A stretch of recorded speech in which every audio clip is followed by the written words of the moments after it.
کراچی کا ایسا ریسٹورنٹ جہاں فری روٹی کے ساتھ ساتھ مزیدار سے مختلف ڈشز آنے والے احباب کو پیش کی جاتی ہیں، ساتھ میں یہ مزیدار سی بریانی بھی۔ اور اس شدید گرمی میں کیا آپ نے بھی الامافا کی طرح سڑک پر مسافروں کے لیے ٹھنڈے پانی کا انتظام کر رکھا ہے؟ ساتھ ہی یہ کون لوگ ہیں جو اس بہترین سے میڈیکل سینٹر میں مناسب فیس میں بہترین علاج کے ساتھ ساتھ فری میں قرآن کی تعلیم اور ضرورت مند احباب میں راشن کی تقسیم، اس کے علاوہ اور کون کون سی انسانیت کی خدمت میں لگے ہوئے ہیں، یہ سب جانیے آگے اس ولاگ میں۔ السلام علیکم، آج میں الامافا فاؤنڈیشن پر جا رہا ہوں۔ ملیر سے ہوتے ہوئے میں پہنچا Malir link to super highway پر اور پھر بس پہنچ گیا شارع عائشہ پر، جہاں الامافا فاؤنڈیشن کی خوبصورت سی اسکرینز لگی ہوئی تھیں۔ اور یہ ہے الامافا کی خوبصورت سی عمارت اور جامع مسجد امیر حمزہ و مدرسہ بنت حوا۔ یہاں پہنچا تو ادارے کے ایڈمن منیر صاحب نے مجھے خوش آمدید کہا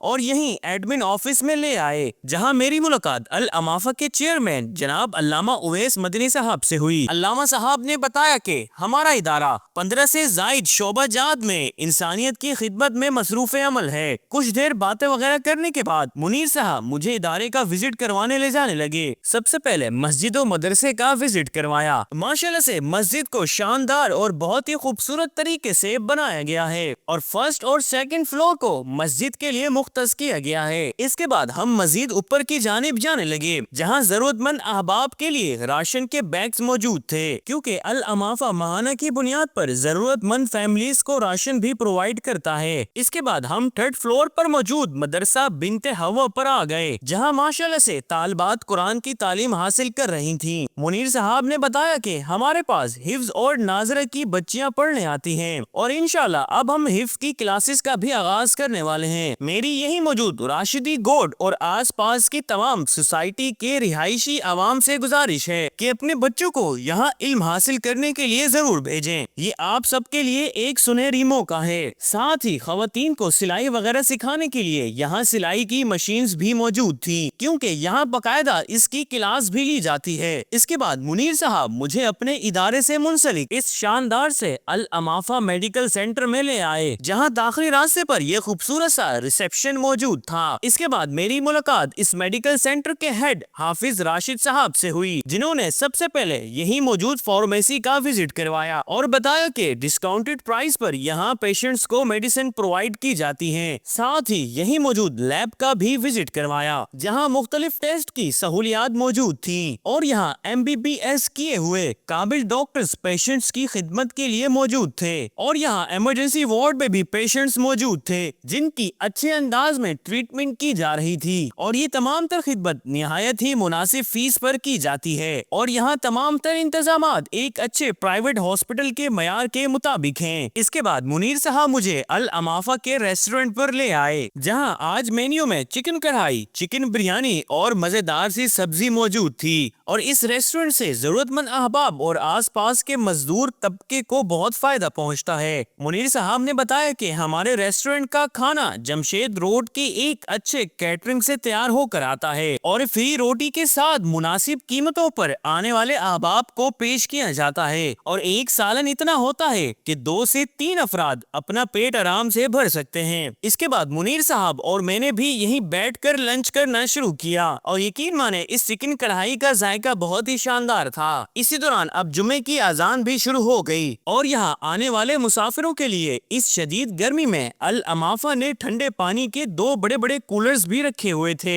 دعا کریں اللہ پاک الامافا کی یہ انسانیت کی خدمت اپنی بارگاہ میں قبول فرمائے، آمین۔ اس کے بعد میں نے یہی موجود امیر حمزہ مسجد میں نماز جمعہ ادا کیا۔ اسی کے ساتھ آپ سب اپنا بہت سارا خیال رکھیے گا، انشاءاللہ ملتے ہیں نیکسٹ ولاگ میں۔ اللہ حافظ۔